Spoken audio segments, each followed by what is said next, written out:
오늘은 고요한 중에 기다리니라는 제목으로 하나님의 말씀을 전하겠습니다. 우리 함께 본문을 읽겠습니다. 읽읍시다. 야곱이 그 아버지 이삭에게 가까이 가니 이삭이 만지며 이르되 음성은 야곱의 음성이나 손은 에서의 손이로다 하며 그의 손이 형 에서의 손과 같이 털이 있으므로 분별하지 못하고 축복하였더라. 아멘. 오늘 읽은 저 본문은 아들이 눈이 실명된 아버지를 속이는 슬픈 장면입니다. 연세가 들어서도 그렇지만 연세가 들면 이렇게 가벼운 백내장, 녹내장 그 외에 아주 치명적인 시각에 어려움이 생기지 않습니까? 지난 몇 주간 우리 교회에서 정원지기를 통해서 눈 특별히 연세가 들면 한 65세 근방이 되면 우리나라 대부분의 사람들은 이제 백내장이 생긴다고 하면 뿌옇게 뭐가 끼는데 그것이 또 경비도 필요한데 교회가 우선 성경이 보여야지 읽을 테니까 그래서 백내장 수술은 교회가 좀 동력하자 해서 우리 박지선 장로님이 중심이 되어서 여러분들 또 여러 이렇게 분들의 도움으로 수술했는데 한 10여 부분이 수술했는데요. 정말 눈이 잘 보이는 건 보배예요. 그래서 그 눈 수술하신 우리 권사님들 얘기 들으니까 집에 오자마자 몇 시간 동안 집 청소를 했다는 거예요. 그래서 왜 했냐 그러니까 눈이 잘 보이니까 그렇게 자기 집이 더러울 수가 없었다고. 평소는 몰랐는데 눈수술하니까 막 싱크대부터 시작해서 막 그랬다고 그런 얘기를 들었어요. 그래서 우리가 한 번 더 그런 일을 하려고 합니다. 그러니까 여러분이 백내장의 문제, 다른 눈 다른 것은 여러분이 비용을 부담하시더라도 백내장에 관해서는 교회가 지원을 하려고 합니다. 그래서 여러분이 정원지기를 통해서 또 교회를 통해서 우선 신청을 하시면 잘 조정을 해서 그런 5월 가정의 달을 맞아서 한 3월까지 신청을 받아서 이렇게 병원 측하고 잘 조율을 해보도록 하겠습니다. 한번 신청해 보시기를 바랍니다. 여튼간에 이 수천 년 전에 눈이 안 보이는 건 괴로웠는데 아마 이삭은 사고였는지 두 눈이 실명되어져 버렸습니다. 눈이 보이지 않고 연세가 많은 아버지 이삭을 그의 둘째 아들 야곱이 형 에서를 흉내내면서 아버지 저 맏아들 에서예요 하면서 이렇게 형에게 줄 복을 내게 주세요 하면서 연세 많고 눈이 안 보이는 아버지를 이용해 속이고 있는 장면입니다. 서글픈 장면이죠. 여러분, 자식이 부모를 속이는 것이 얼마나 서글픕니까? 그런데 이 서글픔의 배후에는 놀랍게도 어머니가 있었습니다. 리브가가 둘째 아들 야곱이 자기 남편이며 아이의 아버지 이삭을 속이도록 이렇게 작당을 하고 있습니다. 우리 창세기 27장을 몇 절 더 읽습니다. 시작. 그의 어머니가 그의 아버지가 즐기는 별미를 만들었더라. 리브가가 맏아들 에서의 좋은 의복을 가져다가 그의 작은 아들 야곱에게 입히고, 그의 어머니 리브가가 아버지가 좋아하는 음식을 만든 다음에 둘째 아들 야곱에게 큰아들 에서의 옷을 입힌 다음에 에서 흉내 내어서 너가 맏아들에게 줄 복을 받으라고 지금 아버지를 속이는 것을 가르치고 있습니다. 아들은 조용히 그 어머니의 그 사기의 기술을 배우고 있고 완벽한 콩가루 집안입니다. 일은 이렇습니다. 아버지 이삭이 나이가 많아지고 눈도 잘 보이지 아니하고 또 신체적으로 갑자기 막 숨이 가빠지고 그러니까 죽을 날이 가까워졌구나 그렇게 느끼신 듯 합니다. 그래서 죽기 전에 이스라엘의 법칙에 따라서 자식에게 이렇게 유산을 상속하는, 다시 말해 요즘으로 하면 사람들 모아놓고 유언장 공증을 하고 도장을 딱 찍고 증인들을 쓰고 그 변호사실에 혹은 어디에 보관을 하는 말 그대로 유언장 공증의 시간입니다.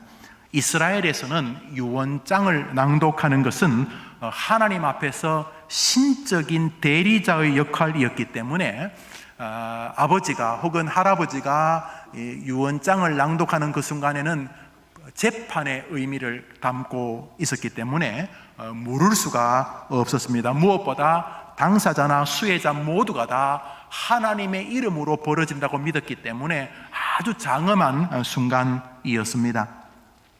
그래서 이삭이 큰아들 에서를 불렀습니다. 둘은 쌍둥이인데요, 에서야, 이 애비가 며칠 못 살 것 같다. 이제 너에게 내가 축복하겠다. 그래서 내가 축복하는 게 너무 당연한 것처럼 느낄 수 있도록 너가 가서 사냥을 해오너라. 그래서 네가 사냥을 해온 음식을 가지고 사냥을 해온 동물을 가지고 음식을 만들어 오면은 내가 먹고, 하나님 보십시오, 우리 아들이 나를 위해 이렇게 지극하게 효도하지 않습니까? 충분히 내가 축복해도 되고 내 장자의 권리를 충분히 유산해도 되지 않습니까? 보십시오, 이 아들이 이렇게 사냥까지 해오고 나를 대접하니까 내 부모를 공경하라, 이게 정말 잘하는 거 아닙니까? 그러니까 내가 이 아들에게 축복하겠습니다 하면서 이제 하나님도 약간 만족시키고 자식에게도 내가 이렇게 아버지를 섬겼다 이렇게 좀 위로를 주고, 또 본인도 그것이 타당하다는 것을 이렇게 스스로 대내외적으로 밝힐 수 있기 원했는 것 같습니다. 그래서 이삭이 그 아들 에서에게 짐승을 잡아와서 그것으로 내가 좋아하는 별미를 만들면 그걸 먹고 내가 너에게 하나님의 이름으로 축복하겠다, 이렇게 말한 거예요. 우리 그 장면을 읽겠습니다. 읽읍시다. 시작. 이삭이 나이가 많아 눈이 어두워 잘 보지 못하더니 맏아들 에서를 불러 이르되, 내 아들아, 나를 위하여 사냥하여 내가 즐기는 별미를 만들어 내게로 가져와서 먹게 하여 내가 죽기 전에 내 마음껏 내게 축복하게 하라. 충분히 이해됩니다. 아버지는 그래도 아무리 쌍둥이여도 맞이에게 마음이 많이 있지 않습니까? 그죠? 아버지도 지금 어쩌면 할머니들이 많이 그렇다고 맞이에게 많은 이렇게 우리 집 장손이다 막 그러시면, 자기도 여자인데도 자꾸 딸내미 저리 가라 그러면 이렇게 요즘 그러면 큰일 납니다. 맏아들에게 아마 이 이삭이 마음이 있었던 것 같아서 축복하려고 합니다. 문제는 그것을 뒤에서 부인 그리고 아이들의 엄마인 리브가가 들었습니다. 그리고 깜짝 놀랍니다. 왜냐하면 그 남편 이삭이 지금 아들 에서에게 하는 일이 하나님의 뜻이 아니었기 때문입니다. 이삭과 리브가가 결혼했는데 결혼한 지 10년, 20년 지나도 아기가 없었어요. 그래서 이 이삭과 리브가가 하나님께 간절히 기도합니다. 하나님, 우리에게 자녀를 주십시오. 그래서 하나님이 그 기도를 들으시고 주신 자녀가 바로 이 쌍둥이 에서와 야곱이었거든요. 그때 그 에서와 야곱을 주시면서 하나님이 이삭과 리브가에게 이렇게 말씀하신 이야기가 있습니다. 우리 읽어봅시다. 시작. 이삭이 그의 아내가 임신하지 못함으로 그를 위하여 여호와께 간구하매 여호와께서 그의 간구를 들으셨으므로 그의 아내 리브가가 임신하였더니 여호와께서 그에게 이르시되 큰 자가 어린 자를 섬기리라 하셨더라. 우리 노란 글씨 읽어볼까요? 시작. 여호와께 간구하매 여호와께서 그에게 이르시되 큰 자가 어린 자를 섬기리라. 여호와께 간구하며 여호와께서 그의 간구를 들으시고 아이를 주셨다. 그러니까 부부는 알아요. 이 아이가 하나님이 주신 것이라는 거예요. 남들은 손만 잡아도 아기가 생기는데 저 집은요 5년, 10년, 15년, 20년 아기가 안 생겼어요. 하나님 앞에 메어 달리면서 하나님 제발 아이를 달라고 기도할 때 하나님이 그들의 기도를 들으시고 아이를 주셨어요. 이 두 부부는 알아요. 이게 하나님의 은혜라는 것을 알아요.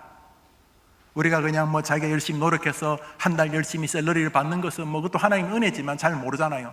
전쟁이 나고 지진이 나고 폭탄막 어려움 속에서도 놀랍게도 풍년의 은혜를 거뒀다. 우리가 압니다. 모두가 다 나자빠지는데도 불구하고 하나님이 기적적으로 우리에게 은혜를 주셨구나. 우리가 알잖아요. 그런 것처럼 저 두 부부는 이 아이들이 전적으로 하나님의 은혜라는 사실을 다른 누구보다도 뼈저리게 느꼈어요. 근데 문제는 그 아기를 줄 때에 이렇게 말씀하셨어요. 큰 자가, 마지가, 큰 자가 작은 자 둘째를 섬기게 될 것이다. 그러니까 하나님의 마음은 어느 쪽에 있는 거죠? 어디 있어요? 둘째에게 있었어요.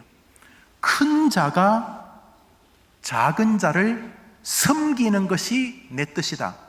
그러므로 그 방향으로 아이를 길러야 한다. 이렇게 말씀을 하셨어요. 그것이 옳으냐 그러냐는 우리가 판단할 수 없는 거고, 우리가 하나님이 성질 내면 그게 맞는 거고, 하나님이 웃으시면 그게 맞는 거고, 하나님이 화를 내시면 그것이 진실이죠. 우리 하나님에게는 모든 판단이 멈추는 거죠. 하나님은 언제나 의로우시니까. 그래서 하나님의 뜻은 큰 자가, 마지가, 둘째, 작은 자를 섬기는 것이 내 뜻이다. 이렇게 말씀을 하셨어요. 근데 딱 나와보니까 확연하게 표가 나요. 우선 큰 자 맏아들에서는 덩치도 우락부락하고요, 막 틈만 나면 막 엄마 오늘 심심한데 멧돼지 잡아드릴까요? 뭐 이런 식으로. 여러분 산토끼 잡아보셨어요? 혹시 산토끼 쫓아가서 잡아본 사람 손 들어보세요. 100% 거짓말입니다. 산토끼 쫓아가서 못 잡아요. 집토끼, 집에 있는 거는 잡을 수 있죠. 이렇게 손 집어넣으면. 산토끼, 혹시 맨손으로 노루, 고라니 잡아보신 분 손 들어보세요. 약 먹고 죽은 거는 죽은 거고 못 잡아요. 그거 못 잡아요. 그런데요, 이 에서는 틈나면 짐승을 잡는 게 취미였어요. 그래서 하도 이 에서가 1년 내내 밖에만 돌아다녀가지고 그 살색이 이 흰색이 아니고 살색이 붉은색이요. 하도 햇볕에 많이 타가지고. 그래서 에서라는 사람의 별명이 불다 에돔이란 뜻이에요. 밥만 먹으면 엄마 오늘 토끼 잡아왔어요, 뭐 꽁 잡아왔어요, 오늘 멧돼지를 잡았어요, 뭐 이런 식이. 그냥 딱 보는 순간 남자답다, 이게 에서였어요. 그에 반해 야곱은 확실히 체격도 왜소해 보이고요, 무엇보다 뭐 사냥하고 이런 것에 취미가 있지 않고, 그래서 에서는 눈만 뜨면 들로 나가고 야곱은 틈만 나면 집에 있었어요. 성경은 그것을 잘 비교하면 누가 봐도 에서가 맞은 거, 큰 자라는 거 느낄 수 있어요. 체격도 그렇고 또 족보도 먼저 앞서고. 우리 읽어봅시다. 27절입니다. 시작. 장성함에 에서는 익숙한 사냥꾼이었으므로 들 사람이 되고 야곱은 조용한 사람이었으므로 장막에 노란 것이 읽어볼까요? 확연히 대조됩니다. 시작. 에서는 사냥꾼 들 사람이 되고 야곱은 조용한 사람 장막에 거주하니. 그저 에서를 보는 순간 팔뚝의 근육, 뽀빠이처럼 우락부락한 체격, 날렘, 검, 손에 늘 짐승의 피가 묻어 있고 막 잡은 멧돼지 끌고 오가 즐거워하고 막 이런 완전히 들 사람, 누가 봐도 사나이 같은 사람. 그에 반해서 야곱은 조용한 사람, 주로 장막에 거하니. 우리 한번 생각을 해봅시다.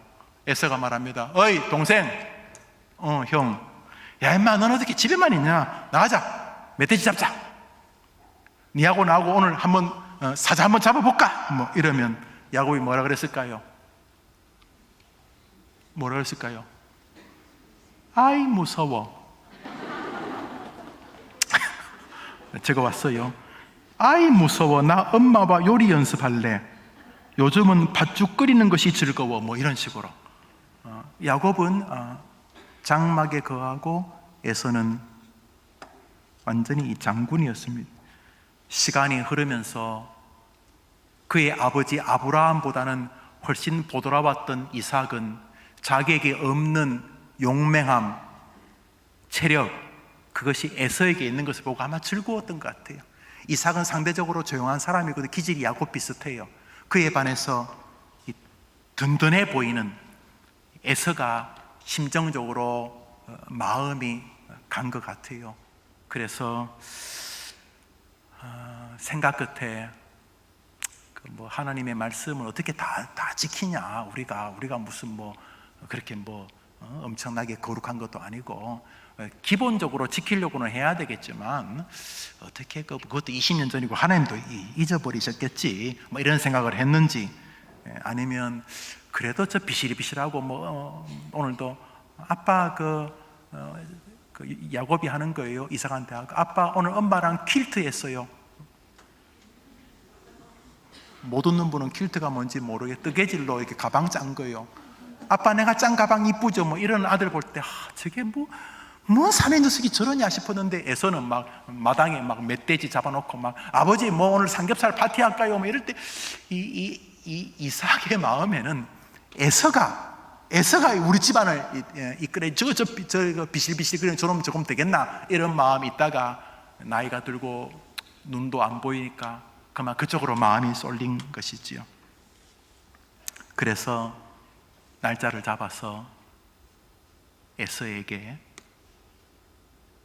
자신의 모든 것을 이양하려고 결심을 한 것입니다. 그러나 그의 아내 리브가는 그것이 하나님의 뜻이 아님을 알았습니다. 우리는 상식적으로 여보 그거 하나님 뜻 아니죠? 그거 20년 전에 하나님께서 약속하신 거 아니잖아요.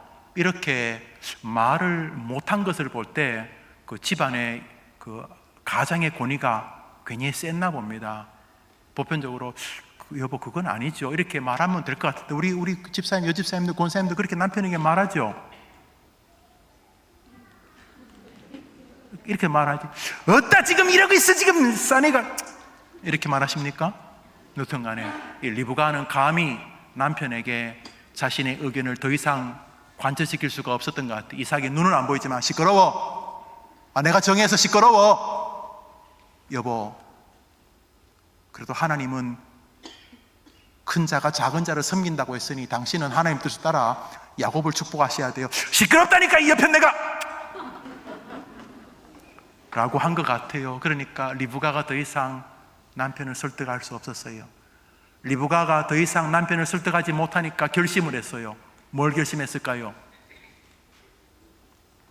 설득이 안 되니까 뭘 결심했을까요? 리브가가 한번 따라합시다. 속이자 결심했어요. 남편을 둘째 아들하고 작당해서 속이자.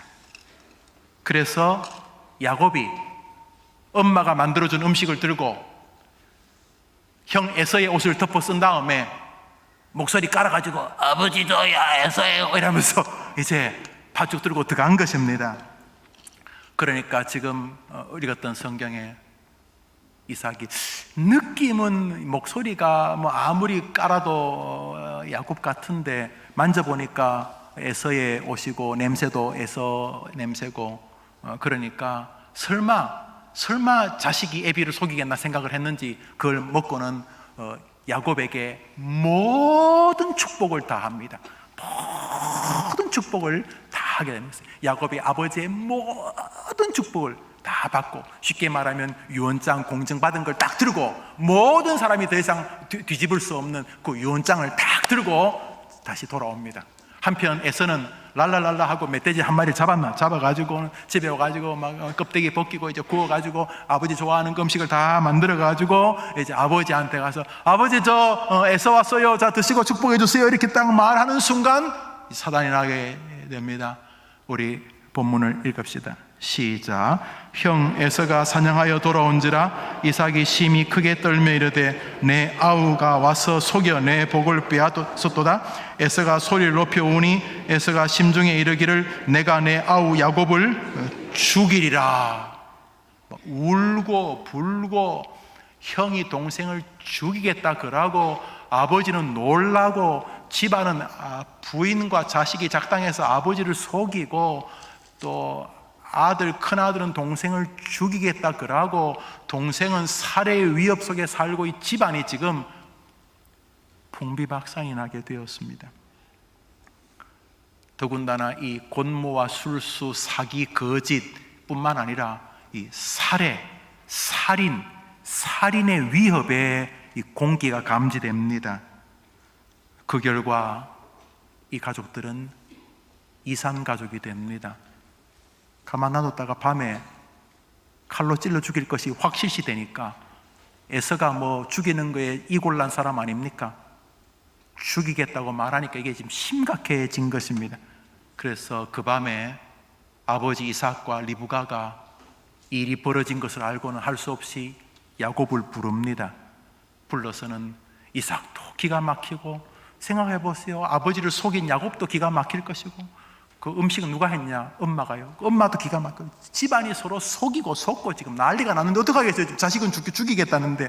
그래서 그 밤에 이 부모가 야곱을 외삼촌 집으로 멀리 보냅니다. 지금으로 말하면 여기서 한 1번쯤 보내는 것입니다. 성경 읽어봅시다. 시작. 내가 내 아우 야곱을 죽이리라. 이 말이 리브가에게 들림에 이에 야곱을 불러 그에게 이르되 일어나 하란으로 가서 내 오라버니 라반에게로 피신하여 그와 함께 거주하라. 어찌 하루에 너희 둘을 잃으랴. 그래서 형 에서가 조금 마음이 가라앉을 때까지, 정말 형제지간에도 죽이잖아요. 뭐 자식이 부모도 죽이는 시절이니까. 그러니까 그 에서의 눈에서 아마 살기를 본 것 같아요. 아버지가, 어머니가. 그래서 사실 둘 다 내 자식이지만 잘못하면 에서가 야곱을 죽이잖아요. 그럼 죽지요. 또 에서는 살인자잖아요. 율법에 의해서 살인자는 너 죽여야 되죠. 잘못하면 둘 다 죽는 거예요. 그래서 며칠, 아마 리브가는 기껏해야 뭐 한두 달 정도 헤어질 줄 알았어요. 20년, 이 헤어짐이 20년이 흘러가 버리게 됩니다. 훗날 야곱이, 그의 11번째 아들 야곱이 애굽의 총리가 되잖아요. 그래서 야곱이 훗날 그 아들 요셉 덕분에 애굽 고센 땅으로 와 살게 됩니다. 그때 애굽 왕 바로가 탁월한 총리 요셉의 아버지가 왔다고 해서 그때 이렇게 야곱을 궁궐로 모십니다. 그때 야곱의 나이가 130이었는데, 그래서 이 애굽 임금 바로가 묻습니다. 아이고 총리 아버님, 어르신, 아이고 반갑습니다. 그래 어떻게 생활하셨습니까? 이렇게 묻습니다. 그때 야곱이 자신의 삶을 이렇게 정리하는 구절이 있습니다. 창세기 47장 읽읍시다. 시작. 내 나그네 길의 세월이 130년이니이다. 내 나이가 우리 조상의 나그네 길의 연조에 미치지 못하나?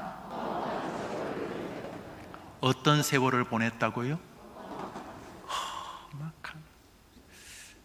뱃속에서부터 이미 하나님 복을 주셨는데, 그렇지만 이 속이고 속고 권모, 술수, 살해, 위협, 도망다니고 지나간 인생을 돌아보니 내 인생은 참 험악한 인생이었습니다 라고 인생을 회고합니다. 후회가 가득한 인생이었던 것입니다. 여기서 우리는 두 가지 분명한 진리를 배우게 됩니다. 첫 번째 진리는 이것입니다. 한번 따라할까요? 결국 하나님의 뜻이 이루어진다. 한번 더 할까요? 결국 하나님의 뜻이 이루어진다. 여러분 해볼까요? 시작. 결국 하나님의 뜻대로 됩니다. 왜요? 하나님은 에서의 가문이 아니라 처음 계획했던 대로 야곱을 세우셔서 야곱을 이스라엘로 만드시고 야곱의 후손이 이스라엘이 됩니다. 야곱의 12아들이 이스라엘 아닙니까?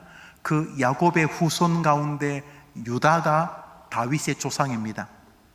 예수님이 길 가실 때에 맹인이 예수님 보고 누구의 자손이라고 부릅니까? 다윗의 자손 예수요. 예수님이 유다의 후손으로 오십니다. 유다의 아버지가 야곱입니다. 지금 저 이스라엘은 야곱의 후손입니다. 야곱을 통해 그리스도 메시아가 오십니다. 결국 하나님은 야곱을 통해 당신의 뜻을 이루겠다는 것을 그대로 진행하셨습니다. 저거 가족이 속이고 속고 죽이려고 하고 도망다니고 별 난리를 다 부렸어도 결론은 하나님의 뜻대로 되었습니다. 첫 번째 결론입니다. 여러분 마음대로 살든 죄를 짓고 살든 하나님을 우습게 대하든 여러분의 몸뚱아리고 여러분의 돈이고 여러분의 지식이라고 여러분 마음대로 하시고 살든 간에 결국은 하나님의 뜻대로 되는 것입니다. 그것이 첫 번째 교리입니다. 성경을 조금만 읽어보신 분은 여기 아무런 이견이 없을 것입니다. 저거들끼리 별짓을 다 하고 속이고 아버지 내가 야곱이에요 에서예요 죽인다 도망다니고 별짓을 다 해도 인생만 괴로울 뿐이지 결론은 하나님의 뜻대로 되었다는 것입니다. 두 번째 결론은 하나님의 뜻을 불순종하면 성도의 삶의 고난의 길이와 깊이만 깊어진다는 것입니다. 중요한 것입니다. 한번 따라 할까요? 하나님의 뜻을 불순종하면 고난과 어려움의 길이와 깊이는 깊어진다. 생고생한다는 말입니다. 생고생. 결론은 그런데 그것을 기어코 불순종하면은 결론은 하나님의 뜻대로 되는데 우리의 인생은 돌아보면 험악한 삶을 살았나이다 라고 말한다는 거예요. 그렇게 60대가 안 되어도 되는데, 그렇게 마지막 90대 병상에 그렇게 안 있어도 되는데, 하나님의 뜻은 그대로 다 이루어지는데 나의 인생은 생고생을 한다, 이런 이야기입니다. 하나님의 뜻을 불순종하면 고난과 어려움의 길이와 깊이는 깊어진다. 왜 이 가정에 어려움이 생겼습니까? 아버지 이삭의 인간적인 욕심, 기대. 아무리 생각해도 저 야곱은 비실거리거든요. 내 눈에 에서가 남자예요. 이 녀석한테 뭘 해야 될 것 같아. 내 느낌에 얘가 훨씬 더 나아 보여. 뭐 하나님의 말씀이야, 그 뭐 좋은 말이고 얘가 훨씬 더 나아 보여. 아버지의 인간적인 기대. 또 저 집에 뭐가 문제입니까? 아무리 하나님의 뜻이라고 할지라도 남편과 아버지를 속이는 방식으로 하나님의 뜻을 바꾸려고 하는 리브가와 야곱의 술수와 권모, 악을 바꾸려고 악으로 대처하는 그 가족들, 야곱의 비정상적인 아버지의 축복을 받아내는 거짓, 하나님의 뜻을 거스리는 에서의 분노,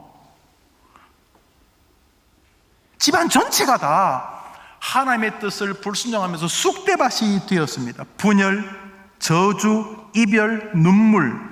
인생을 돌아볼 때, 야, 내가 왜 이 짓을 했지? 참 험악한 인생을 보냈습니다 라는 결론 앞에서는 눈물의 회한의 인생, 불순종의 대가는 깊고도 슬펐습니다.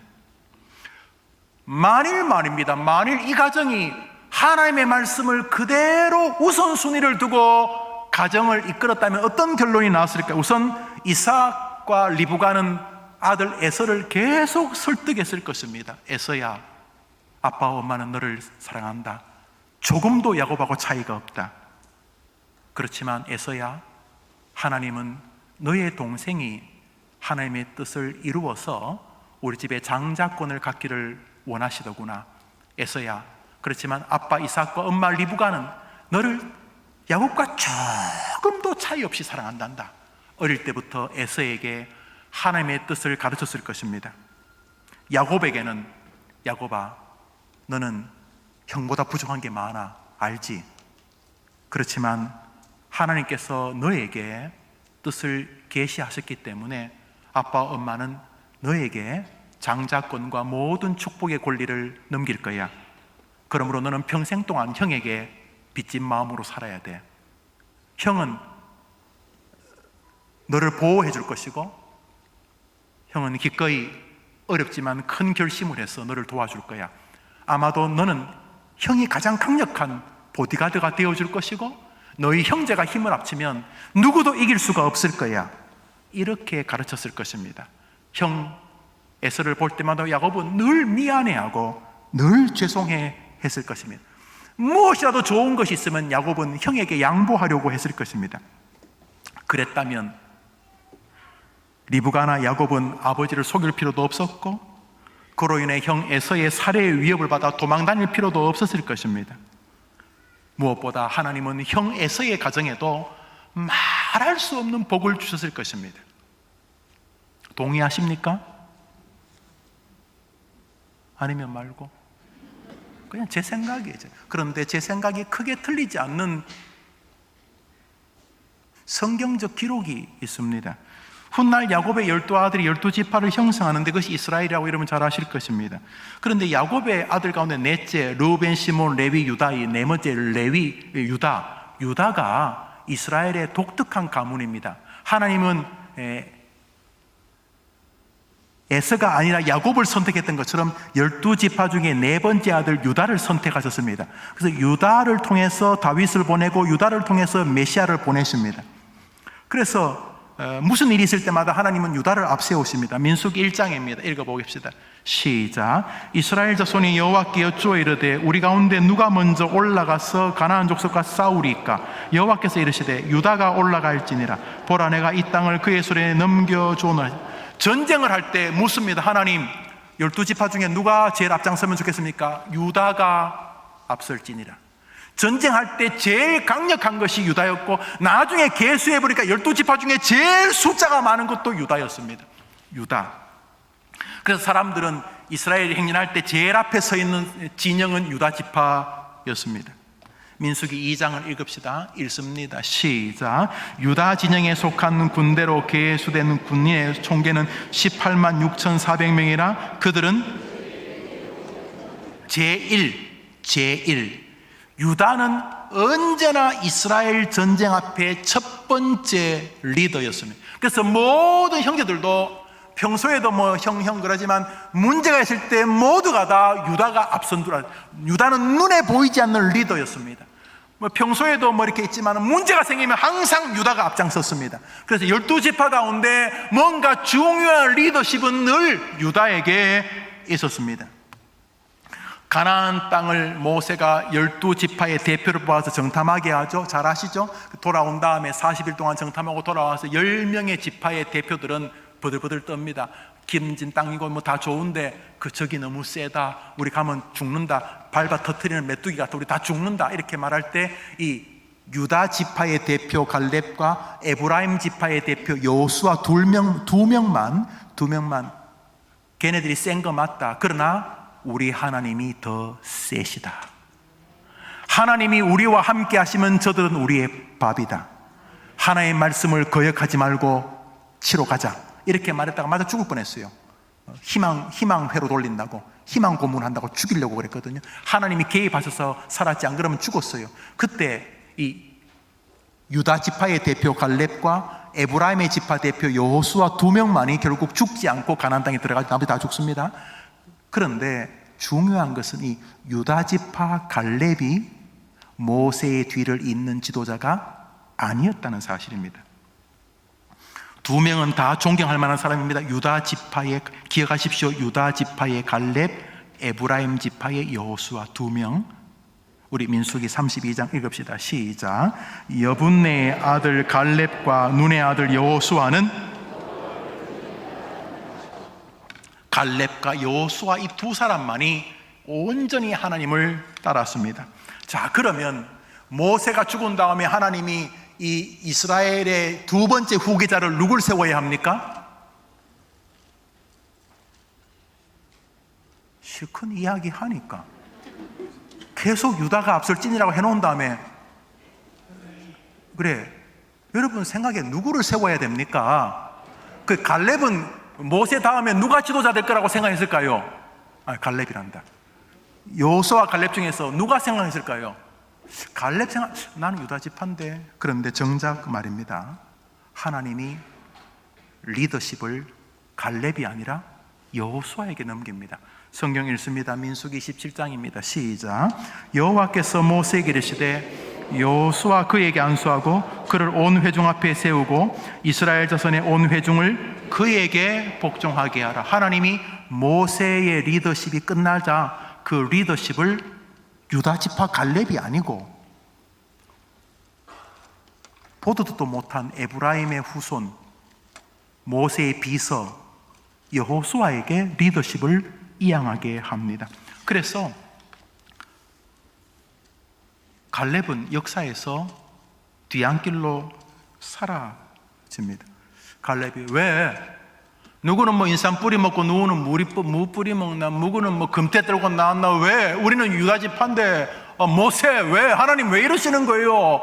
나한테 왜 안수 안 하시고, 왜 나를 장자로 안 세우시고, 왜 나를 지도자로 안 세우고, 왜 여호수아입니까? 난 유다 지파인데. 그러지 않습니다.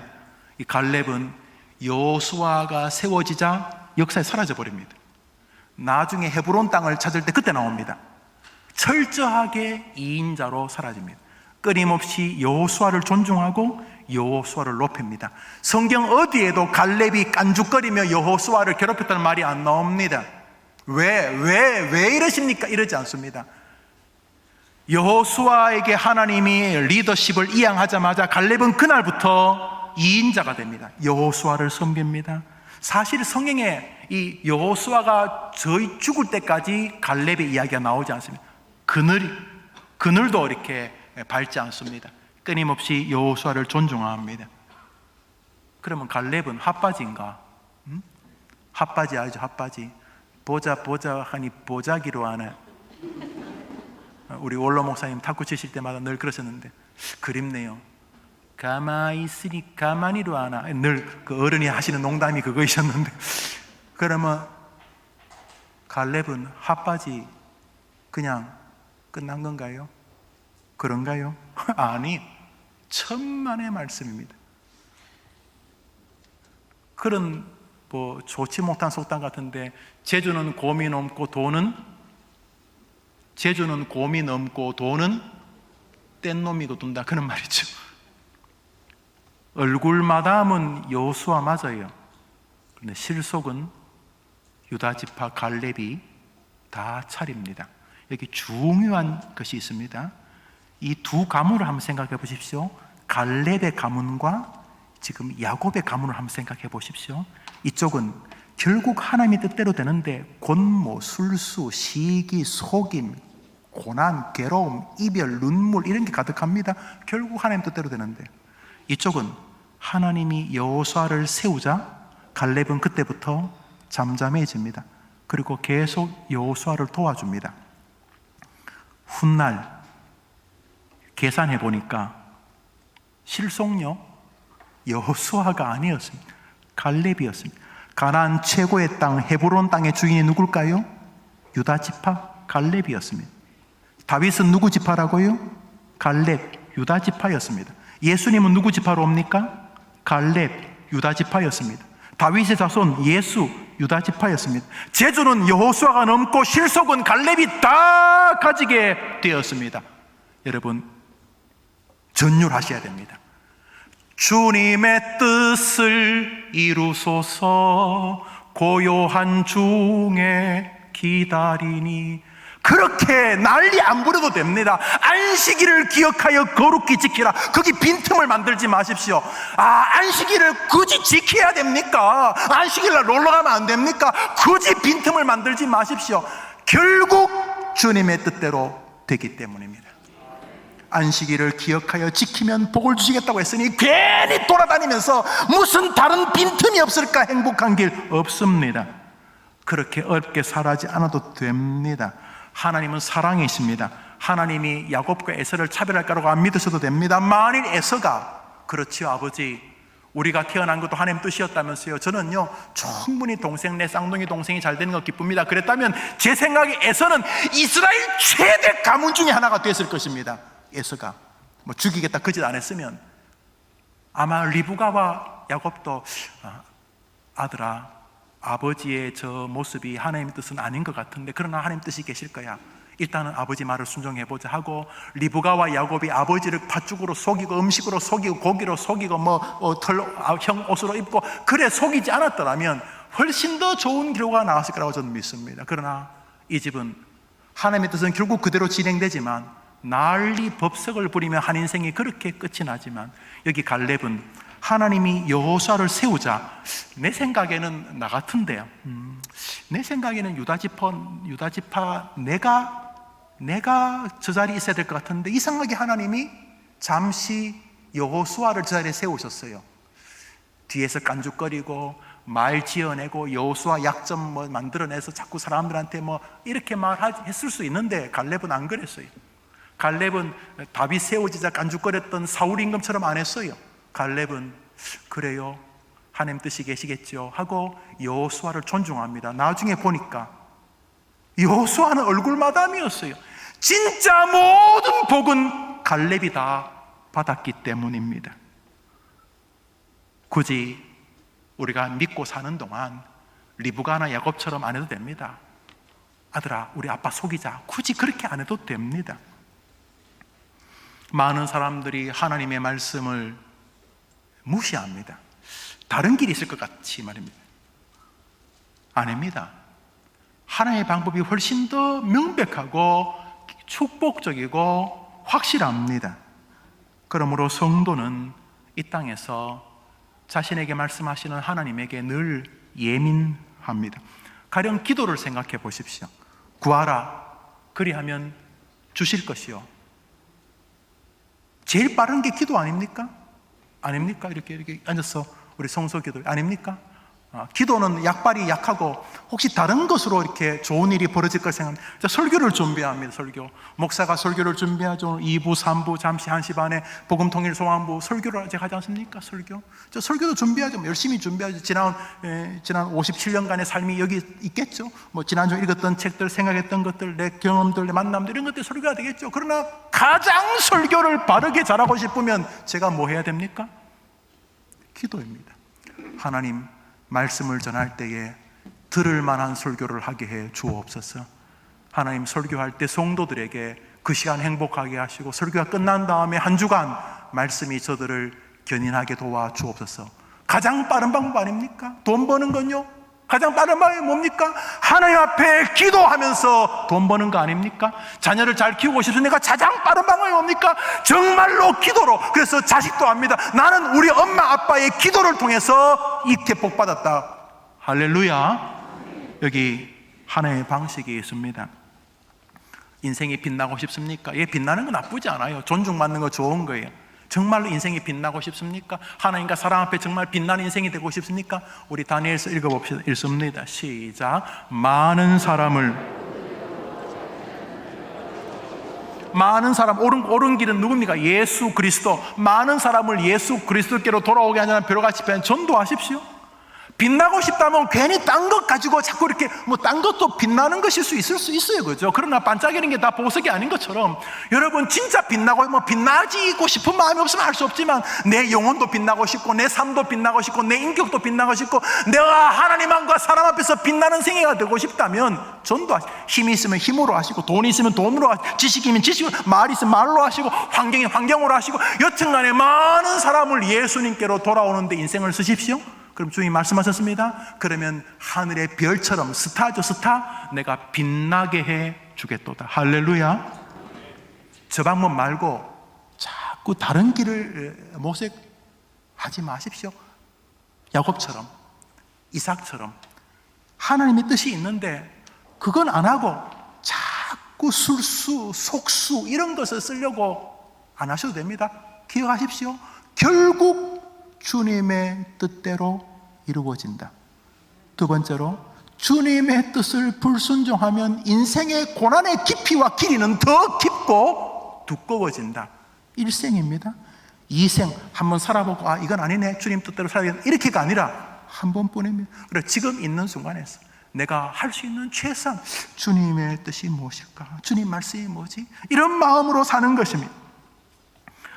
말씀드렸듯이 안식일을 기억하여 거룩히 지키라고 했으니 빈틈을 노리지 마십시오.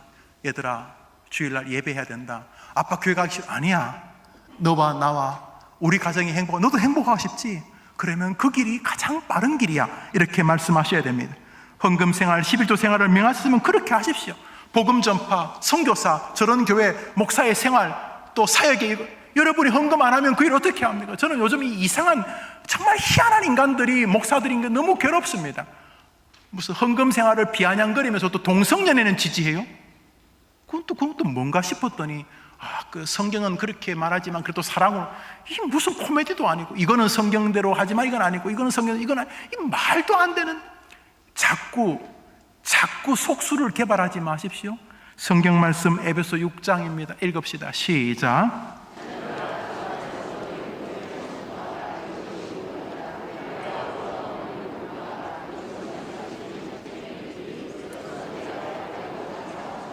여러분, 효도가 구약에만 나온다고 생각하시면 안 돼요. 출애굽기, 민수기, 신명기만 나오는 에베소서 바울이 말합니다. 읽어봅시다. 자녀들아, 노란 글씨만 시작. 자녀들아, 주 안에서 내 아버지와 어머니를 공경하라. 이로써 너가 잘 되고 너가 장수하리라. 뭐 이상한 거, 뭐 사슴 살아있는 거 잘라서 뭐 피 빨대로 빨아먹고 안 해도 돼요. 산곰 뭐 쓸개 빨아 안 해도 돼요. 여기 장수하고 여러분이 그렇게 하고 싶은 행복한 잘 되는 길이 있어요. 뭐 하면 돼요? 효도 이야기만 막 경기가 일어나요? 노란 글씨 한 번 더 시작. 자녀들아 주 안에서 내 어머니 공경하라. 이로써 정말 장수하고 싶고 정말 잘 되고 싶으면 주무시는 부모님 다시 보자. 왜요? 그분들이 여러분의 잘됨의 핵심적인 연결고리이기 때문입니다. 믿으면 아멘 해보세요. 내 부모를 공경하라. 그러면 너가 잘 된다고 했는데 왜 결국은 그래 되는데 왜 부모님을 함부로 대합니까? 무엇 때문에? 왜? 무슨 이유로? 기분이었어? 가까우니까? 왜 부모님을 그렇게 대하는데? 왜? 무엇 때문에? 이유가 무엇인데? 이유가 뭐냐면 야곱처럼 괜히 돌아가는 거예요. 빙빙 돌아도 결론은 야곱을 통해서 역사하시잖아요. 결국은 하나님의 뜻대로 되는 것이죠. 잘 되고 싶다면 내 부모를 공경하라. 그리하면 너가 잘 되고 너가 장수하리라. 한번 믿으면 아멘 해보세요. 이 방법을 무시하고 왜 잘 되려고 다른 일을 해요? 왜 속이고 뭐 울고 빌고 뭐 털 가죽 입고 왜 그 짓을 왜 해요? 그냥 잘 되는 길이 있는데. 하나님의 말씀 앞에 여러분 있게 되기를 축복합니다. 말씀을 맺습니다. 결론입니다. 한번 따라합시다. 말씀을 믿으십시오. 그러기 위해서는 듣고 읽고 설교의 귀를 기울이시는 뭔가 붙잡을 게 있어야 할 거예요. 그러므로 마귀는 여러분이 성경이 여러분 마음에 담기는 걸 죽기만큼 싫어할 것입니다. 왜냐하면 이 한 구절만 마음에 담겨도 이 주님의 뜻대로 되네. 괜히 내 혼자 용을 빼고 별짓을 다 해도 안 되는구나. 뭐 돈 벌어보겠다고 이랬다가 저랬다 그래봐야 헛일입니다. 주님 말하자면 내 부모를 공경하라. 하나님을 경배하라. 30배 60배 100배 괜히 뭐 돈 좀 벌어보겠다가 이랬다가 저랬다가 뭐 인생만 험악하게 보낸다는 거. 성경에 의하면은 여기 내 부모를 따뜻하게 대하고 옆에 있는 어른들 노인들을 성경은 다 부모라 그래요. 그분들을 공경하고 마음으로 공경하고 그분들이 말하면 조용히 들어드리고 힘들면 어깨 주물러 드리고 여력이 있으면 세워드리고 네 부모를 공경하라. 그리하면 너가 잘 되고 너가 장수하리라. 그리고 그게 진짜인지 거짓말인지 여러분의 인생을 한번 투자해 보시기를 바랍니다. 안식일을 기억하여 거룩히 지키라. 예배하라. 복음을 증거하라. 기도하라. 이 엄청난 축복들은 다 소홀히 하고 오늘도 곤모와 술수와 재주와 아주 서푼치도 안 되는 인간 지혜를 잘 섞어서 잘 살아보겠다고 사는 인생은 어떤 면에서 불로 뛰어드는 불나방 같은 존재가 아니겠습니까? 그리고 나서 하나님의 말씀을 쫓겠다고 결심을 하면 마지막으로 할 일은 이것입니다. 한번 따라합시다. 믿음과 소망으로 주님의 뜻이 그 복된 결과가 이루어질 것을 믿음으로 기다리십시오. 그것만 하시면 됩니다. 할렐루야. 주일 안식일을 기억하여 거룩히 지키라. 내 부모를 공경하라. 이런 구절이 여러분 마음에 담기면은 의심하지 마십시오.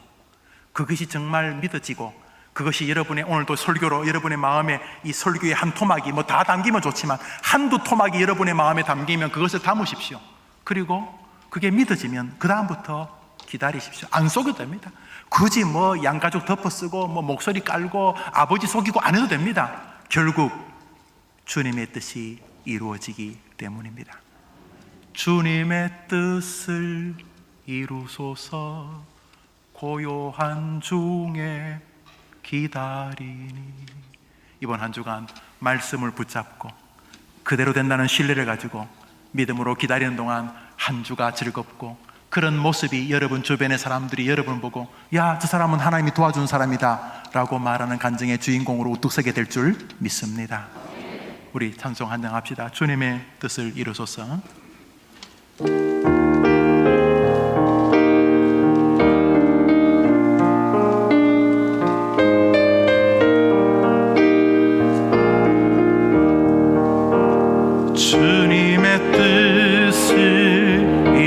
이루소서. 고요한 주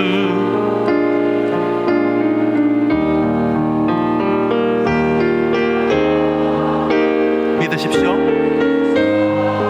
갈렙을 기억하십시오. 손해 아닙니다. 다 같이 일어나셔서 1절입니다. 주님의 뜻을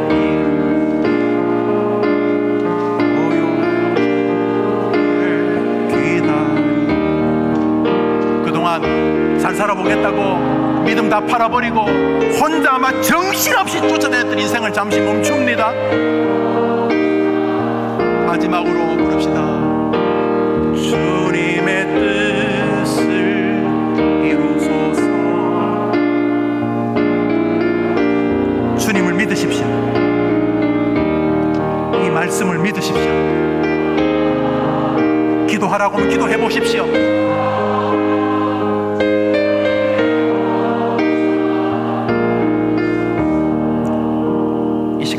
한 가지 기도하려 합니다. 하나님, 혹시 제가 혼자 호들갑 떨었다면 그래서 이렇게 인생이 복잡했구만요. 공부 안 할 것도 아니고 학생이면 또 사업 안 할 것도 아니고 출근 안 할 것도 아닙니다. 열심히 하겠습니다. 그러나 굳이 권모와 술수까지 동원해서 이제 그만하겠습니다. 저도 힘들고 결론이 뻔하네요. 주님의 뜻 앞에 서겠습니다. 약간 바보 취급당하면 그렇게 하겠습니다. 사람들이 부추깁니다. 갈렙, 너 바보냐? 너 유다 지파잖아. 여호수아가 왜 높아지느냐? 네가 높아져야지. 속지 마십시오. 갈렙이 계속 여호수아 깐죽거렸으면 갈렙도 인생 끝장났습니다. 그러나 갈렙은 하나님 뜻을 기다립니다. 그래서 어떻게 됐는데요? 진짜 다 가졌습니다. 자기가 다 가집니다. 다 갈렙이 다 가지. 가문 전체가 다 가집니다. 이번 한 주간 혹시 잘 살아보려고 믿음 생활 우습기 짝이 없었던 삶이 있었다면 조용히 하나 앞에, 어차피 뭐 하나님하고 여러분밖에 모르니까 기도하세요. 하나님, 제가 혼자 괜히 발광을 했습니다.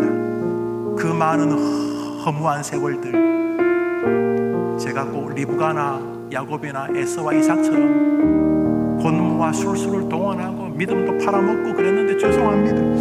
이제부터 말씀 들려지면 그거 붙잡고 살아보겠습니다. 그리고 그 말씀이 확실하면 기다리겠습니다. 결국은 이루실 것을 믿습니다. 이제 뭘 한번 같이 기도합니다. 하나님 아버지, 오늘 우리 성도님들과 함께 고요한 중에 기다리니 라는 말씀으로 같이 상고했습니다. 참 기다리는 게 힘듭니다. 남은 앞서가는 것 같은데 나는 도태되는 것 같고, 말씀만 붙잡고 있으면 모자란 사람 같고, 인생 손해볼 것 같고,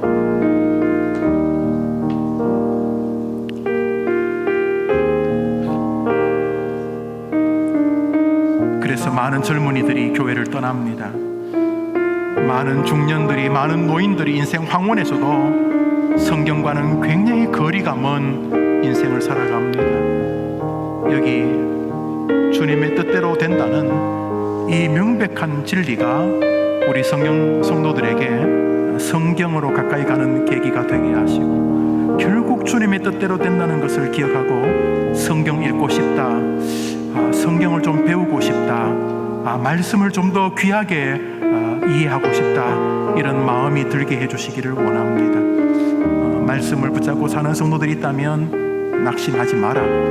때가 되면 이루어진다. 그 말씀 한마디 주셔서 성도들에게 감사의, 소망의, 믿음의 생애 되게 하옵소서. 1절 부르고 마칩시다. 주님의 뜻을 이루소서. 고요한 중에 기다리니 진흙과 같은 날 빚으사 주님의 형상 축복합니다. 기도합시다. 고요한 중에 기다리니, 이 말씀으로 우리에게 찾아와 주시는 성부, 성자, 성령 삼위일체 하나님의 위로와 사랑과 교통하심이 그 그렇게 곤모와 술수를 동원 안 해도 된다. 그렇게 악다구니처럼 안 해도 된다. 그렇게 속이고 속고 그렇게 안 해도 된다. 갈렙 한번 잘 생각해 봐라. 결국 믿음이 승리한다.